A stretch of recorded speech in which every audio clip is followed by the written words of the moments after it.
के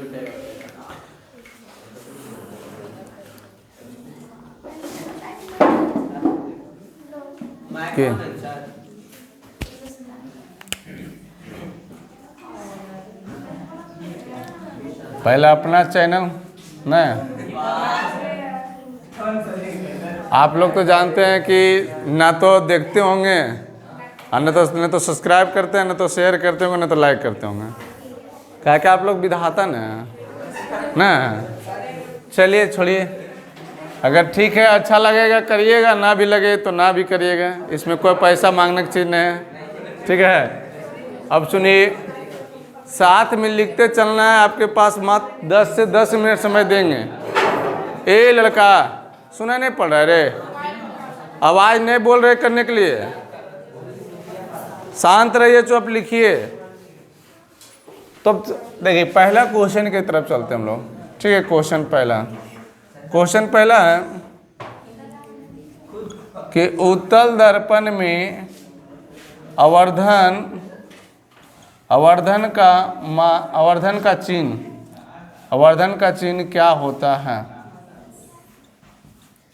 ठीक है, दूसरा क्वेश्चन है कि समतल दर्पण में आवर्धन का मान कितना होता है। ठीक है, तीसरा क्वेश्चन है वक्रता त्रिज्या और फोकस दूरी का सूत्र लिखें। ठीक है, चौथा क्वेश्चन है कि गोलीय दर्पण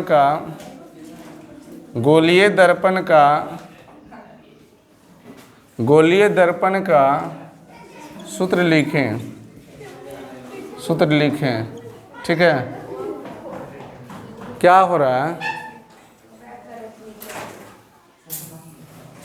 पांचवा नंबर क्वेश्चन है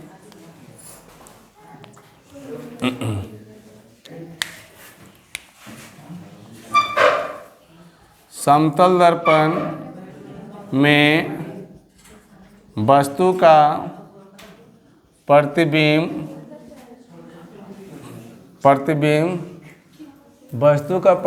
कैसा बनता है। ठीक है, छठा नंबर क्वेश्चन है कि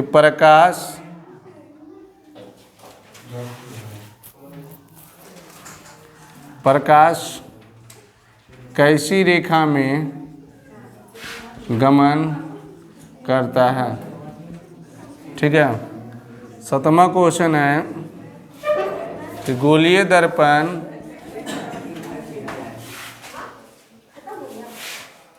तुम लोग बोल रहे थे एक बार नहीं समझ में आता हो, और तुम लोग भी नहीं समझ में आ रहे। 4 गो स्टूडेंट बैठल है, कजरा मुरे बेचना स्टार्ट हो जाता है। भरा रहता तो क्यों होता, लगता है कि गजरा मुरे सब्जी मंडी बन जाता। तो 4 गो में तो ये हालत है। गोलीय दर्पण कितने प्रकार का होता है। ठीक है, नाम लिखें। ठीक है, 8वां क्वेश्चन है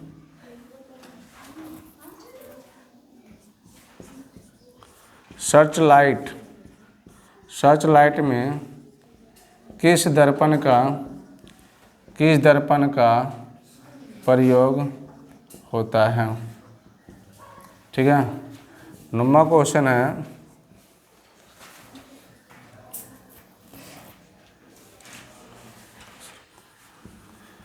प्रकाश स्रोत कितने प्रकार के होते हैं। ठीक है, चौथा है चंद्रमा कैसी वस्तु है। ठीक है, 11 है फोकस दूरी का सूत्र। फोकस दूरी किसे कहते हैं। ठीक है। 12 है जब वस्तु को अनंत पर रखते हैं तो उसका प्रतिबिंब कहाँ बनता है। ठीक है। 13 क्वेश्चन है कि वक्रता त्रिज्या का परिभाषा लिखें। ठीक है। 14 क्वेश्चन है कि दर्पण में सभी दूरियां कहाँ से मापी जाती है। ठीक है। 15 क्वेश्चन है कि आवर्धन का परिभाषा दे। आवर्धन का परिभाषा दें। SI मात्रक एवं सूत्र लिखें।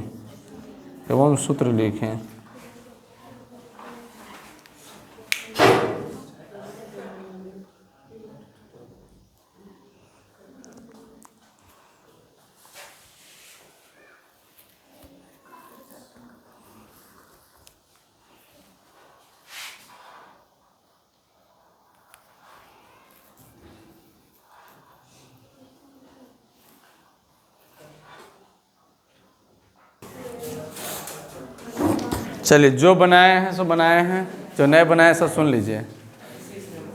बताइए, ये हालात है 10 क्वेश्चन में, तो 75 क्वेश्चन के क्या हालात होगा। हैं? हद से ज़्यादा 2 से 4 स्टूडेंट अभी तक हाथ लगा होगा। अब सुनिए, कहता है उत्तल दर्पण का आवर्धन चिन्ह क्या होता है। देखिए, अब बीच में ना बोलिए, अब मिलाइएगा। ठीक है। पूछे के बारी आएगा तो बोलना है, तइए ना, हम यहाँ बुलाते हैं तो फिर शांत से रहिए। कहता जैसे देखिए, चिन्ह फोकस दूरी या वक्रता त्रिज्या जिसका प्लस होगा उसका आवर्धन भी क्या होगा, प्लस होगा, मतलब धनात्मक। समझ में? तो चिन्ह हम पूछ रहे थे तो क्या होगा, धनात्मक चिन्ह, पॉजिटिव। दूसरा क्वेश्चन है समतल दर्पण का आवर्धन का मान पूछ रहा है। देखिए, कोनो स्टूडेंट फ्रेंड में बुक पढ़िएगा ना, तो आवर्धन कभी कभी मान ऐसे देगा +-1, या आपको भारतीय वन पढ़िएगा तो +1। अगर आपको ई मिले तो ई मार देना, और नहीं तो प्लस खाली 1 देगा तो +1 मार देना। अब इसी के मान उत्तल दर्पण का जो आवर्धन का मान होता है वो +1 होता है। समझ मेरे बताया? ठीक है। तो दोनों चीज़ बता दिए। ठीक है। अगला कैंसर है वक्रता त्रिज्या और फोकस दूरी के सूत्र। देखिए, वक्रता त्रिज्या का हम लोग क्या सूत्र करते हैं, बड़का यार से ना। तो बड़का यार मतलब R बराबर होता है 2 गुने F, नहीं जी। अब कहता है फोकस दूरी मतलब F बराबर R/2। क्लियर हो गया? कोई डाउट? अगला बात कर लें कि गोलीय दर्पण का सूत्र। देखिए, कल भी बताए थे 1/F बराबर 1/U + 1/V। प्लस में भी इधर है तो कोई इतराज नहीं है, कोई टेंशन लेने का चीज़ नहीं है। लेकिन आगे जब पढ़िएगा हम लोग लेंस में, तो लेंस में जो पहले रहेगा उसी को लिखना पड़ेगा। ठीक है, नहीं तो बहुत गड़बड़ हो जाएगा। समतल दर्पण का आवर्धन कैसा बनता है, काल्पनिक और क्या चीज, सीधा। आभासी ओकरे कहता है, नहीं काल्पनिक को ही तो आभासी कहा जाता है।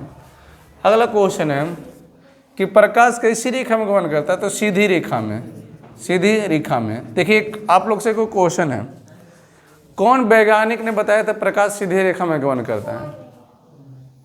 क्या आप सर्च करके आइएगा। ठीक है, अपना कोई नहीं बताया सर। हाँ, सच में हम सर्च किए थे गूगल पे। अगला है कि गोलीय दर्पण कितने प्रकार के होता है। देखिए, 2 प्रकार के। कितने प्रकार के? जिसे कहते हैं उत्तल दर्पण और दूसरा क्या, अवतल दर्पण। ठीक है, उत्तल दर्पण और अवतल दर्पण। आगे एक बात कर लें, सर्च लाइट में किस दर्पण का प्रयोग होता है, तो अवतल दर्पण का। किसका? अवतल दर्पण का। अब देखिए प्रकाश स्रोत कितने प्रकार का होता है? 3 प्रकार के। 3 नहीं, ठीक है, 2 प्रकार के होता है। वो हो गया किरण पुंज हो गया 3 प्रकार के। तो प्रकाश स्रोत 2 प्रकार के होता है। कितने प्रकार के? 2। पहला होता है मानव निर्मित प्रकाश स्रोत, और दूसरा होगा प्राकृतिक प्रकाश स्रोत। एक बात यहाँ हम आपको बता दें, देखिए प्राकृतिक प्रकाश स्रोत में जो मानव द्वारा निर्मित ना किया गया वो क्या है? प्राकृतिक, जैसे जुगनू, तारा, ग्रह भी होगा ना? होगा नहीं होगा। ग्रह जो है चमकता नहीं है। ग्रह चमकता है? नहीं चमकता। क्या? सिर्फ एक ही गो है। कौन? चंद्रमा। तो वो हम क्या बोल, वो अपवाद है। अपवाद के चर्चा बाद में होता है, ठीक है। अब प्राकृतिक प्रकाश स्रोत, ये मानव निर्मित प्रकाश स्रोत, जैसे जलती हुई बल्ब, ट्यूबलाइट, मोमबत्ती। आगे बात कर ले, चंद्रमा कैसी वस्तु है? क्या होगा? आदित्यमान। हाँ, आदित्यमान वस्तु, ठीक है। जिससे अदीप्तमान वस्तु मतलब होता है जिस वस्तु से प्रकाश स्वयं उत्सर्जित नहीं होता है, उसे अदीप्तमान वस्तु कहते हैं। चंद्रमा में अपना चमकता जरूर है, लेकिन वो अपना प्रकाश नहीं रहता है, जिसलिए उसे कौन श्रेणी में रखा गया? अदीप्तमान वस्तु में। लेकिन सूर्य के प्रकाश को अवशोषण करके वो रात को फैला देता है किरणों को, ठीक है, इसीलिए चमकीला दिखाई पड़ता है। फोकस दूरी किसे कहते हैं? देखिए फोकस दूरी कहते हैं, हम बताए थे, जरा फिगर रूपों से समझिए, ठीक है। इसको कहते हैं सी, ऐसो कहते हैं पी। अब कहने के मतलब है ई कट गया भाग, ई एफ, ई किरण, तो पी और एफ के बीच की दूरी को फोकस दूरी कहते हैं। कहने की मतलब है कि ध्रुव और मुख्य फोकस के बीच की दूरी को फोकस दूरी कहते हैं। ध्रुव और मुख्य फोकस के बीच की दूरी को फोकस दूरी कहते हैं। क्लियर हुआ? बोर्ड? हाँ, कोई दिक्कत नहीं। फोकस दूरी ध्रुव के बीच के दूरी को ही हम लोग क्या कहते हैं? फोकस दूरी कहते हैं। क्लियर हो गया ना? फोकस दूरी के स्मॉल एफ से सूचित करते हैं। क्लियर? यहाँ तक लिखना तो नहीं पड़ेगा। आगे बढ़ते हैं। कहता जब वस्तु को अनंत पर रखते तो उसका प्रतिबिंब कहाँ बनता है? मुख्य फोकस पर। कहाँ बनता है? मुख्य फोकस पर। ये देखिए कल के चर्चा है, जो टेबल में बोले तो उसको पढ़ के आना है उत्तल अवतल में। देखिए पहला यही क्वेश्चन होगा। अब कैसा बनता है उगम, लेकिन आप लोग उतारे होंगे नहीं, हम वही तो बोल रहे हैं, क्योंकि बहुत आप लोग का समय बहुत इंपॉर्टेंट चीज़ है। हम वो नहीं, पहला चैप्टर की बात कर रहे हैं। पहला चैप्टर में एक टेबल दिया होगा, जब वस्तु को अनंत पर रहते तो उसका प्रतिबिंब कहाँ बनता है? उत्तल अवतल में, दोनों में। हाँ, नहीं। अब कहता है वक्रता त्रिज्या किसे कहते हैं? देखिए अभी समझ में आया होगा कि फोकस दूरी किसे कहते हैं। अब बढ़ते हैं वक्रता त्रिज्या। क्या कहेंगे? वक्रता त्रिज्या। देखिए वक्रता त्रिज्या, वक्रता केंद्र और ध्रुव के बीच की दूरी को वक्रता त्रिज्या कहते हैं। मतलब कि कह सकते हैं सी से पी तक के क्या कहेंगे? समझ में मेरी बात आया? कहने का मतलब कि वक्रता केंद्र हो गया और पी ध्रुव हो गया। ये दोनों के जो बीच की दूरी है उसे हम क्या कहते हैं? वक्रता त्रिज्या कहते हैं। ध्रुव और मुख्य फोकस के बीच की दूरी को क्या कहते हैं? फोकस दूरी कहते हैं। क्लियर? आगे बढ़ते हैं। कहता है, ठीक, ये क्लियर हो गया। दर्पण में सभी दूरियों कहाँ से मापी जाती हैं? देखिए दर्पण में जितना भी दूरी, हम एक चिन्ह बताए थे, चिन्ह परिपाटी है ना, उसमें से पहला पॉइंट वही होगा कि दर्पण में सभी दूरी ध्रुव से मापी जाती हैं। दर्पण में सभी दूरी ध्रुव से मापी जाती है। क्लियर? कहाँ से मापी जाएगा? ध्रुव से, ध्रुव से। ठीक है। कहता आवर्धन का परिभाषा रेस मात्रक और सूत्र लिखें। तो इसको पहले मिटा दें। यहाँ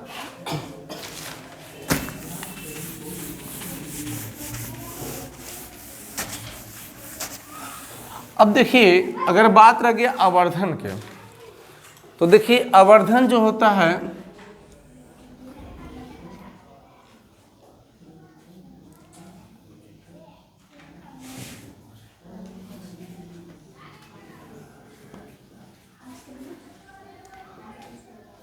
ना, आवर्धन क्या कहेगा?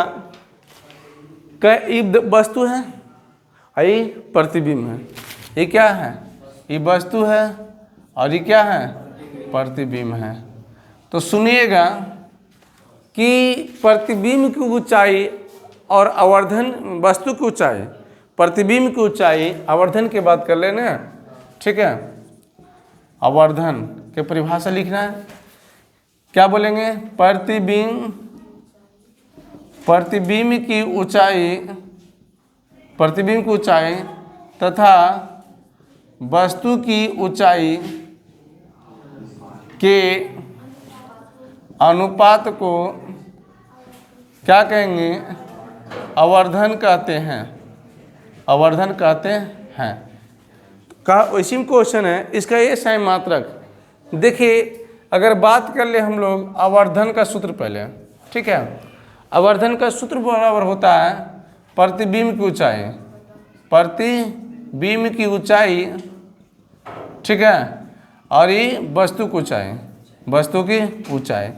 ध्यान से देखिए, ये हो गया सूत्र इसका। देखिए, वस्तु की ऊंचाई को मान लेते हैं हम लोग, क्या वस्तु की ऊंचाई के मान लेते हैं h1 मीटर में ले लेंगे। मान लो मीटर में है। क्यों नहीं होते, कैसे नहीं होते? हुआ ऊंचाई हमेशा मीटर में रहेगा, चाहे सेंटीमीटर में या डेकामीटर में, कुछ भी रह सकता है। हम लोग मान लिए यहाँ क्या में? मीटर में। और इसको क्या मान लेंगे? h डैश, मतलब h0 मीटर। ठीक है। तो आप अभी बताएं, अगर हम SI मात्रक, SI यूनिट अगर पूछ रहे हैं आवर्धन का, तो देखिए, तो वस्तु की ऊंचाई क्या चाहिए? h dash metre. तो वस्तु की ऊंचाई, प्रतिबिंब की ऊंचाई देखो ना, h0, बोल सकते हैं h0 बटा h1 मीटर, यू भी मीटर। ये तो मीटर मीटर कटिए जाएगा तो बचेगा कि नहीं? नहीं बचा कुछ। तो इसीलिए इसका जो मात्रक होता है वो क्या होता है? मात्रकहीन होता है, मात्रकहीन। ऑप्शन आपको ऐसे भी दे सकता है। क्वेश्चन को आप अगर समझें कि अगर क्वेश्चन पूछ दिया जाए कि आवर्धन का SI मात्रक है, ठीक है, ऑप्शन 1 मीटर, सेंटीमीटर, तीसरा मात्रकहीन और चौथा सभी। यही क्वेश्चन का दूसरा ऑप्शन दे रहे हैं सेंटीमीटर, ठीक है, कोई नहीं, कोई नहीं, तीसरा मीटर, चौथा सभी। क्वेश्चन की है, ऑप्शन का खेल है। तो आप बताइए, क्वेश्चन ही है और ये ऑप्शन नहीं है, तो ये ऑप्शन में क्या मारिएगा? कोई नहीं। क्वेश्चन ही है, ऑप्शन ही है, तो क्या मारिएगा? मात्रकहीन। क्लियर हुआ? ऐसे नहीं तो क्या होगा? गलत हो जाएगा। ठीक है, यहाँ तो क्लियर हो गया। तो क्वेश्चन भी लगभग में क्या हो गया? कंप्लीट हो गया।